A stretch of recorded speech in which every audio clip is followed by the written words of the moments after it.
presiding this evening is President Don Benson. Call this meeting to order. Welcome everyone, and let's please join me in the pledge. I pledge allegiance to the flag of the United States of America and to the republic for which it stands, one nation under God, indivisible, with liberty and justice for all. Okay, roll call please. Okay, Director Halkett. Here. Director Howard. Here. Director Northcutt. Here. Vice President Dr. Here. Here. Okay, so we have an exciting agenda tonight, but first I'd like to take a moment of silence. And given the situation that happened yesterday in Boston, we do have a young man from Martinez that was injured waiting his mom going across the finish line. His name is Aaron Hearn. He was struck in the thigh with shrapnel. So in memory of him and all of the people in Boston and those who were in the events of yesterday, and family and friends, I'd like to take a moment of silence at this time.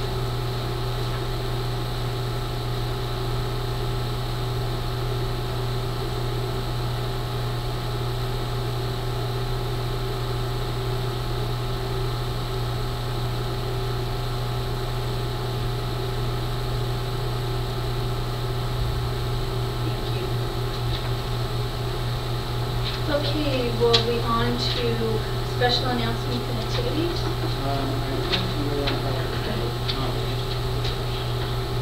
I'm sorry. No, I thought you were going to report to the general manager. No, there are no special announcements and activities. Okay, first, now we have public comments. I have a blue speaker card, and I'd like to bring up, is this for the water rates? Yes, it is. Okay, so we'll take that during the water rate session, okay? Thank you, Mr. Rodriguez, for coming. Okay, any other public comment? Okay, we'll move on to reports by general manager and staff. Yes, President Benson, members of the board, a couple of things for your calendars and information. The Alameda County Special Districts Association is holding their bi-monthly meeting on Wednesday, May 8th. It's going to be held at stopwaste.org in downtown Oakland. No RSVPs are required. It's a little difficult place to get to and find parking, so if anybody's interested in going there, then before just go to the waste. I walk right past there all night. The second thing is the agenda face sheet is perhaps just a little bit in, it's not here, but it's missing information.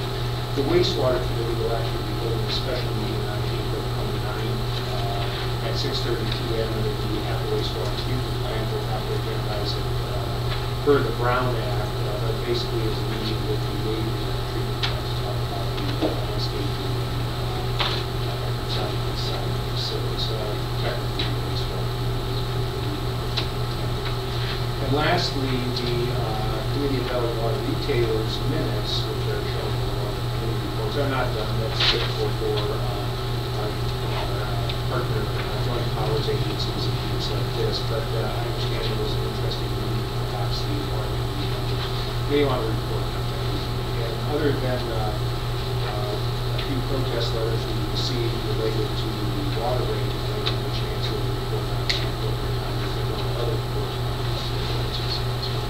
Okay. Any reports?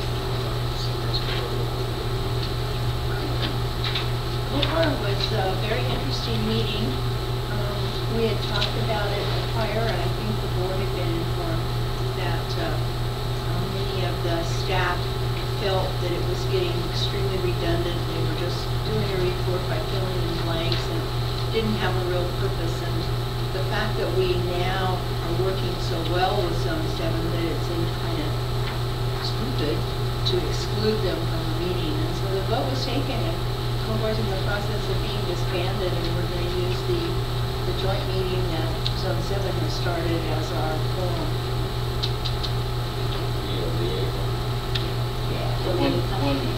One clarification, the liaison actually is not the zone had the first one, but the plan would be to rotate it amongst the agencies. It's definitely not a zone meeting, zone 4, it's going to be a little share. So the idea is kind of rotate it amongst cities, amongst the agencies for Probably meet twice a year. Okay, good. That's positive news. All right, on our way to the approval of minutes, number 7, or any agenda management. Okay, number 7, approval of minutes, regular meeting of April 2nd. Do I hear any change, motion? Move approval. Okay. Second, any discussion? Okay. All in favor? Aye. So moved. Any nays? Okay, we're on to consent calendar. 8A, upcoming board calendar. Consent items, do I hear a motion? Move approval. I'll second. Okay. Any discussion? All in favor? Aye. Any nays? Good. Now we're on to board business number 9, public hearing. Consider adopting water rates under chapter 4.40 of the district code and rescinding resolution number 32-09. We will start the presentation by staff. Lori or Bert? I think I'm going to ask Lori then to lead it and Mark House to Okay. Thank you, President Benson and members of the board. This item is to adjust water rates to ensure that the Water Operations Fund is adequately funded to meet policy and operational objectives and to provide reliable and safe water to our customers. The resolution as presented will establish rates in alignment with the comprehensive water rate study prepared by HDRB.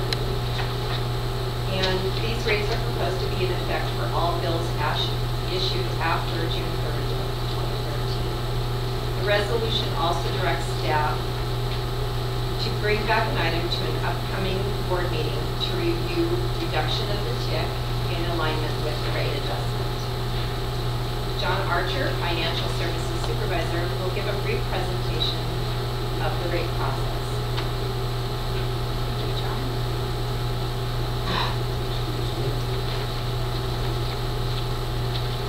President Benson, board members, first comment, thank you for the time and the opportunity.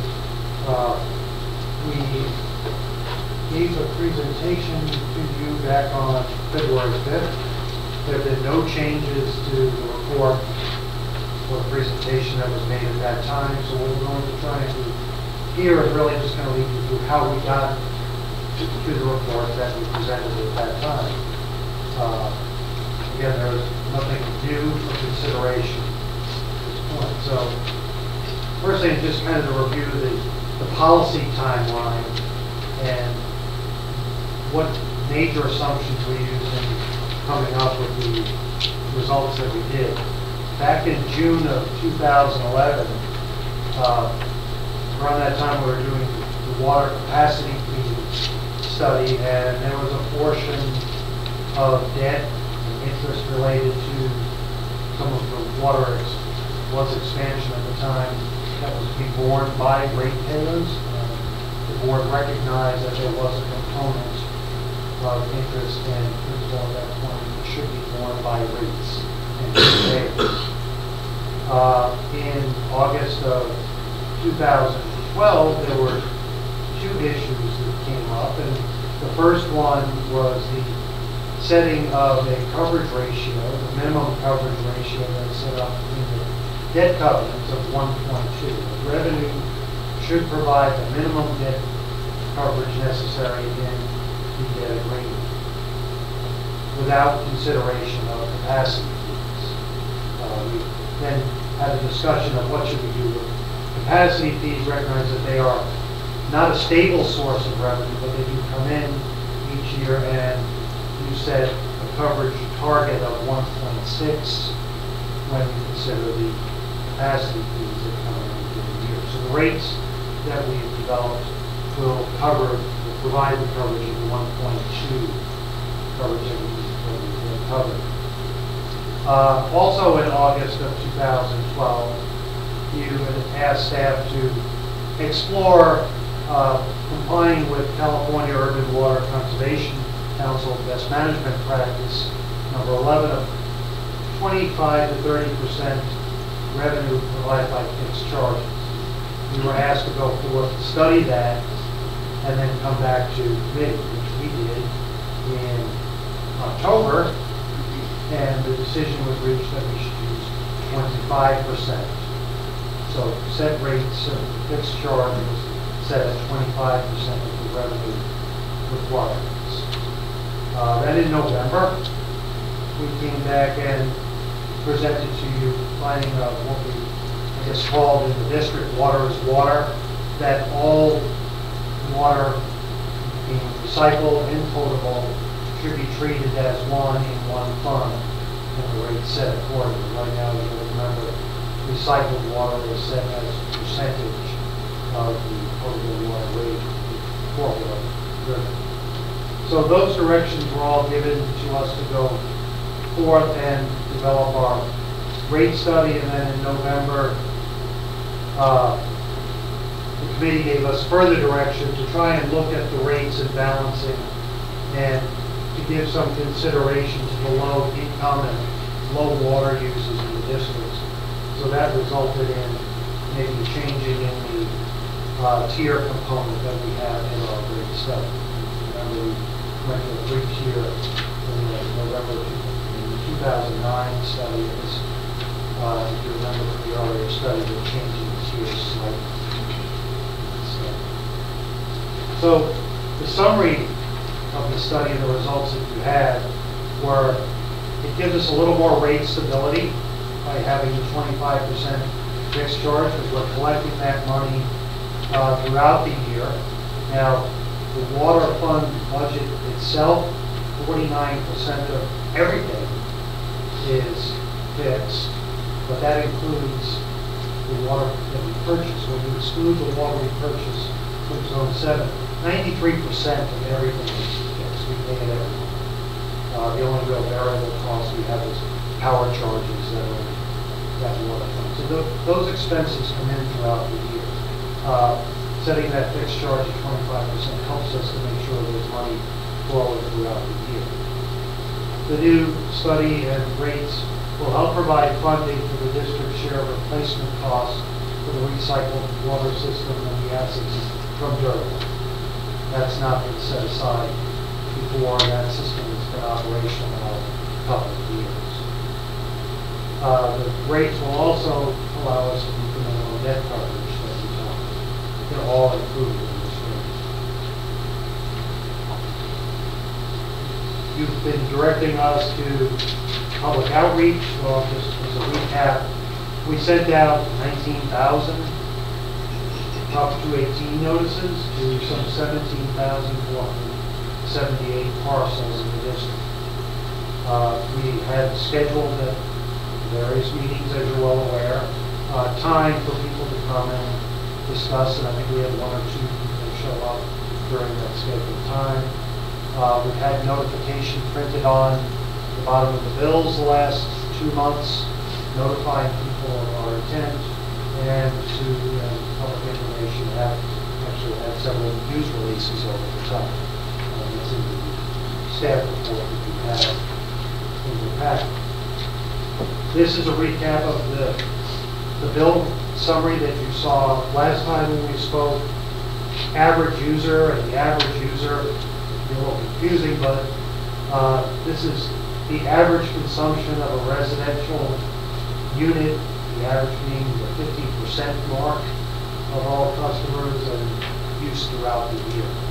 They will see an increase monthly of $1.35 from the proposed rate increase.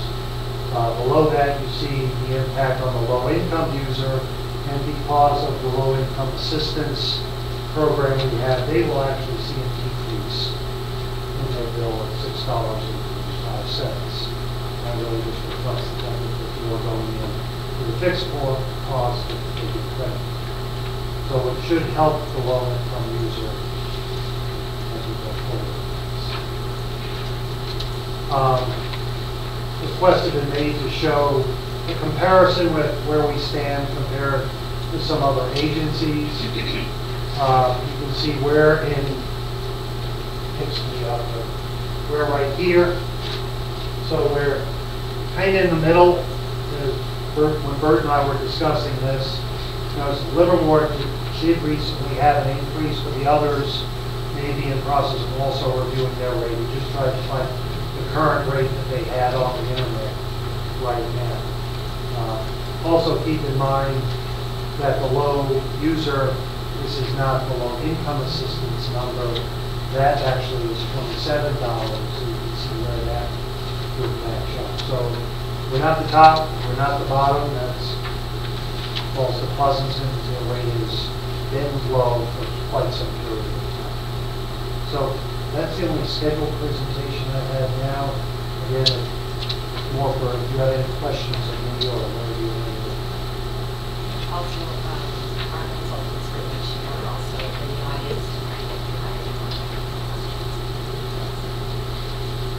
So just kind of bring it up to speed where we were a few days ago. Any questions? I do have a comment, and that's basically that this morning, East Bay Mud is going to be proposing a 9.75% and 9.5% water rate increase for fiscal years 2014 and 2015. So that is on the agenda right now for them. That was approved by their board this morning. So that certainly puts a different perspective on this rate agency compared to. And we're well below that. Any other questions?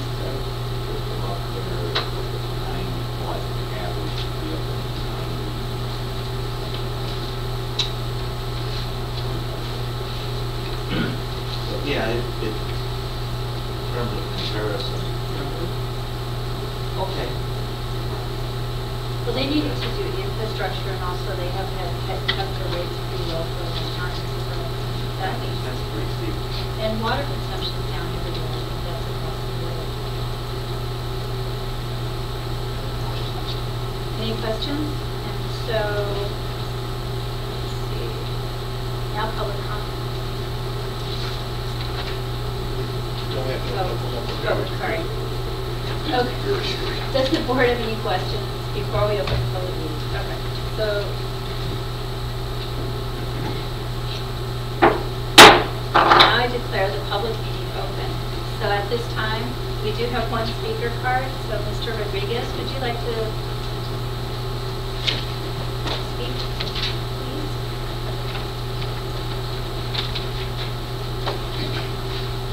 Good evening, members of the board. I'm Dan Rodriguez, I live here in Dublin, my own way. I protest these price increases because I believe they are unnecessary.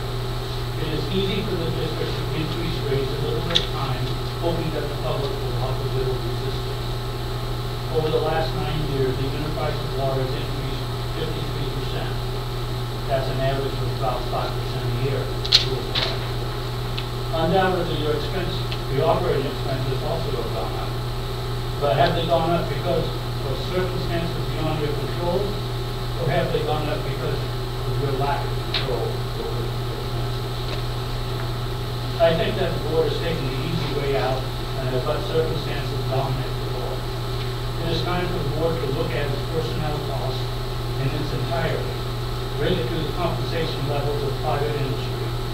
Should this include benefits like salary, health care, vacation time, holidays, sick leave, retirement, health benefits, and retirement. Don't just follow what other government agencies are doing. They are out of control too. It's time for you to step up and do the right for your customers. Thank you.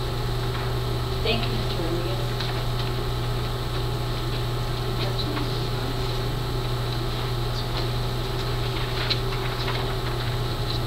Any other speakers? Okay. Second. Okay.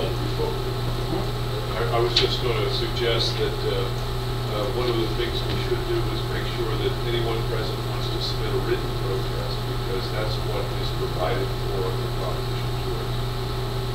So I would urge you to ask if anyone would like to submit a written protest. Then we can move to close the public hearing.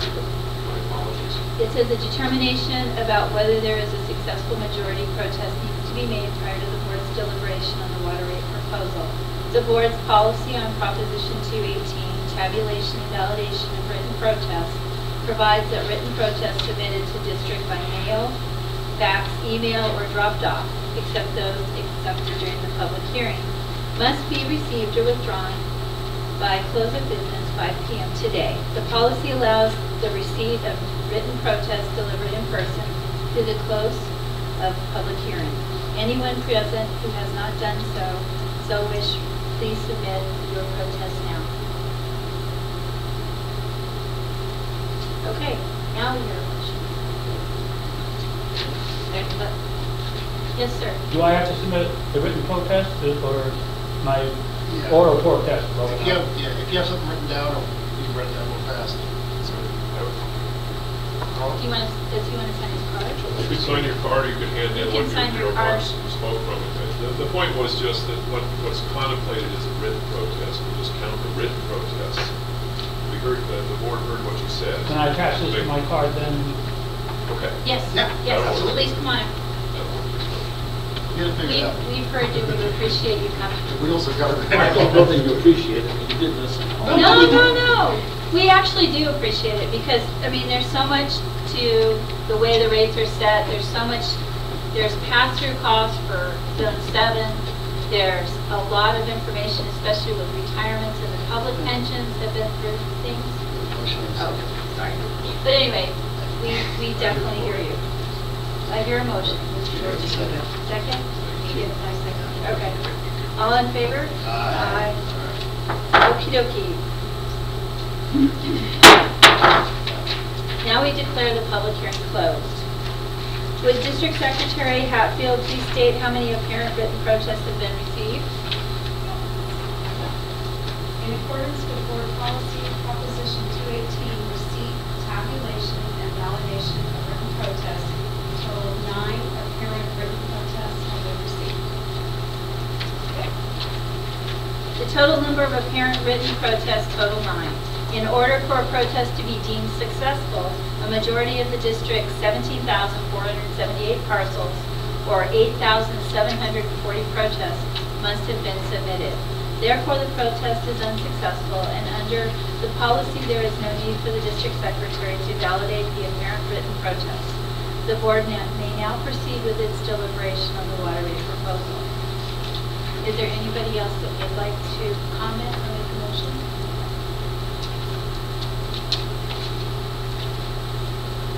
Well, let's see, let's get the ball rolling.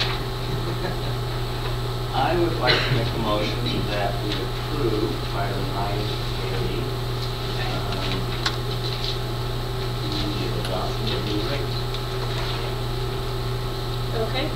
Do I hear a second? I hear a second. Any discussion?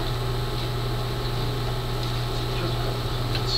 Go ahead, John. I really appreciate John putting the policy timeline slide on there. I think that's an important consideration for what we're doing. So this has been in the works since June of 2011. There's been a lot of thought into this. Certainly, cost cutting is a continuous measure that we do in the district. We learned a lot in the 2008 crisis. So we furloughing and significantly reduced staff compared to the number of customers we've had since that time. Shifting healthcare cost of employees, employees pay 10% of their pension versus the 8% that's actually required by law, and compared to the 0 or 2 that neighboring agencies and cities do. So we do take cost cutting seriously. The drivers for this modest increase are outside of operational cost cutting control. It's paying our bills with respect to the debt that was required to actually develop actually valid and recycled water system that's actually world-class. Fund replacement for that recycled water system, so we can maintain it in order.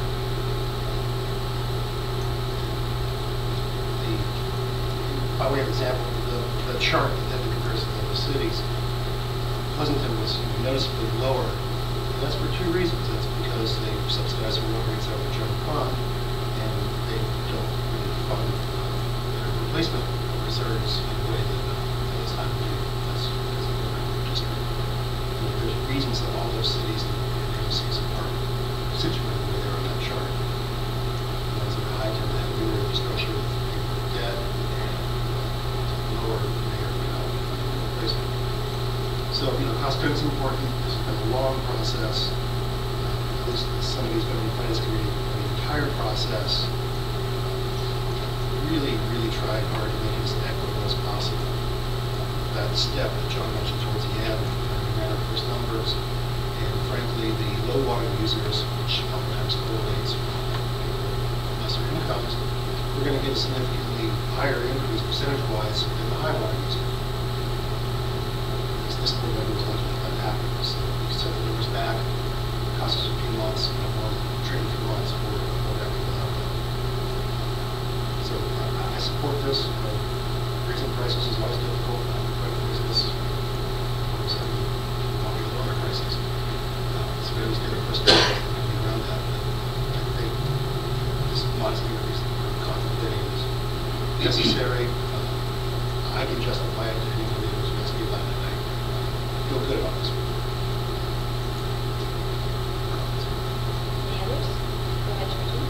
I'd like to echo a little bit of what Rich said. We've been doing this for a long time. It's been a process. We wanted to try and make sure that we had new revenue to cover the debt payment. That was primary. And we wanted to get rid of the temporary infrastructure charge that everybody's been paying because we didn't feel it was 100% equitable to everybody. And the other reason Pleasanton's extremely low is that they are able to get significant amount of water out of their own wells. They don't have to buy all their water from Zone 7 like we do. I know we had a comment on the internet from one of our former board members about considering the number of people in a home when we talk about rates. I'm curious to talk to him about what he thought about that, because how in the world would you police the number of people in a home, let alone people who have pools and take 5-minute showers as opposed to 15-minute showers, as most teenagers do. But I think all in all, we did our best to try and make this as equitable as possible. I'm really pleased to see that the low-income people are going to get a rate reduction. I'm really excited to see that temporary infrastructure charge go. And I think the team did a really excellent job of trying to get all of our priorities to mesh into something that was reasonable for our customers. So I'm pleased with the results.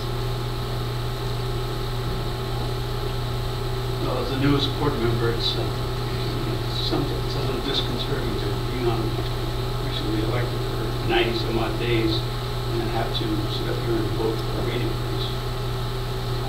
We're all very well aware, as Rita said, about the state of the cost of government, all agencies, feds to the state, to the county, private districts.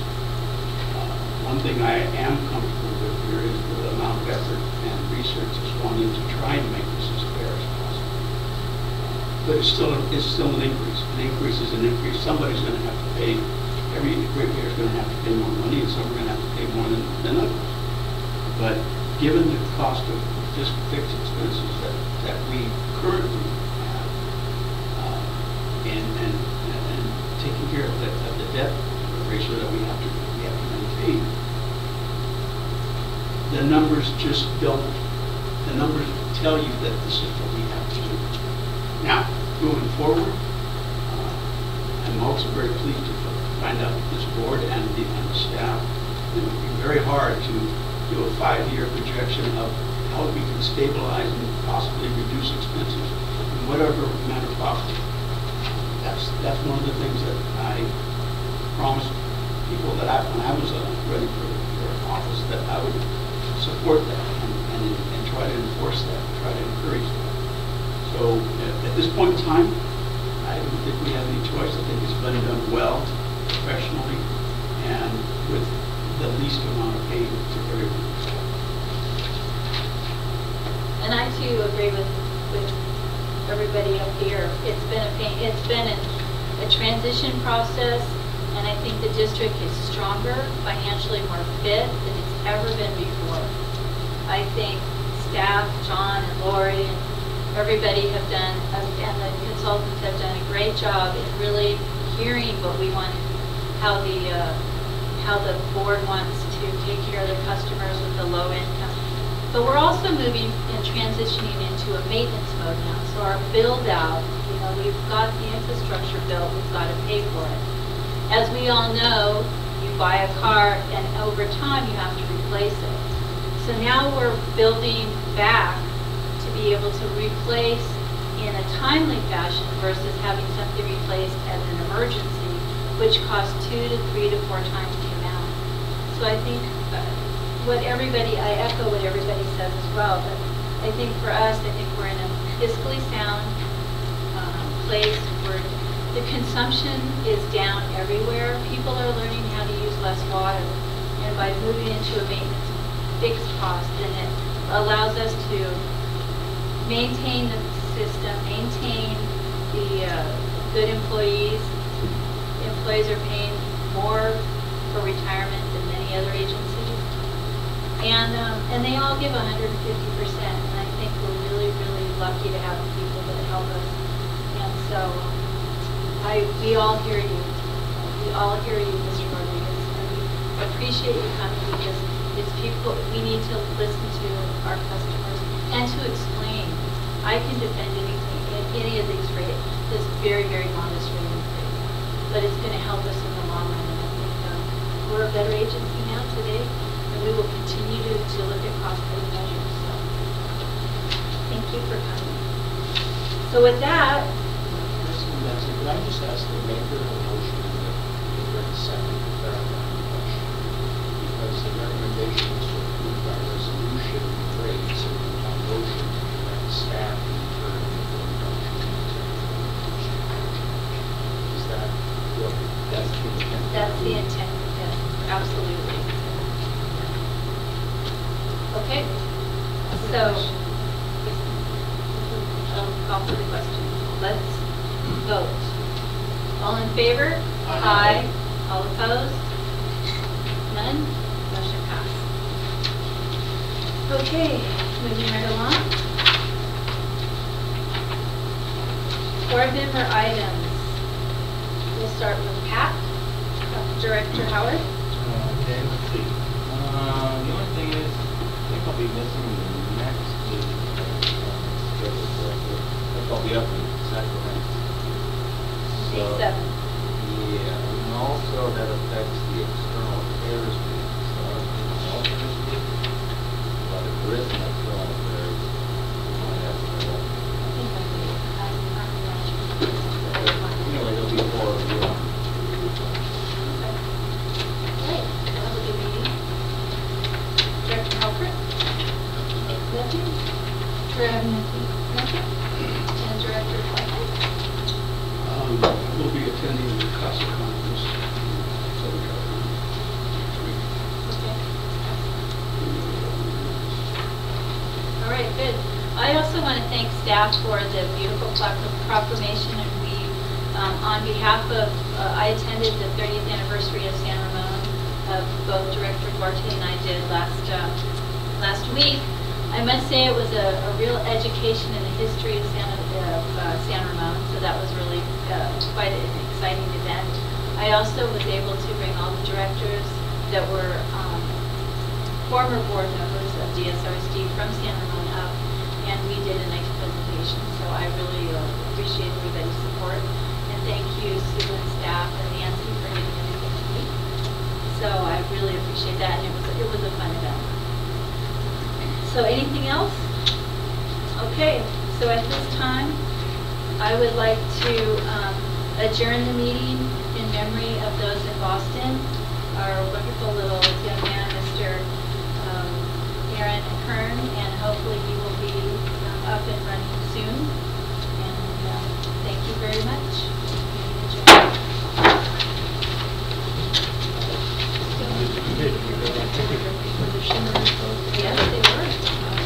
was really cool. We had Cynthia, I was here 2 years ago. Ed, Joe, the Shinners, both Shinners. All the buildings, all the things that they got. Yeah, and I invited them all live.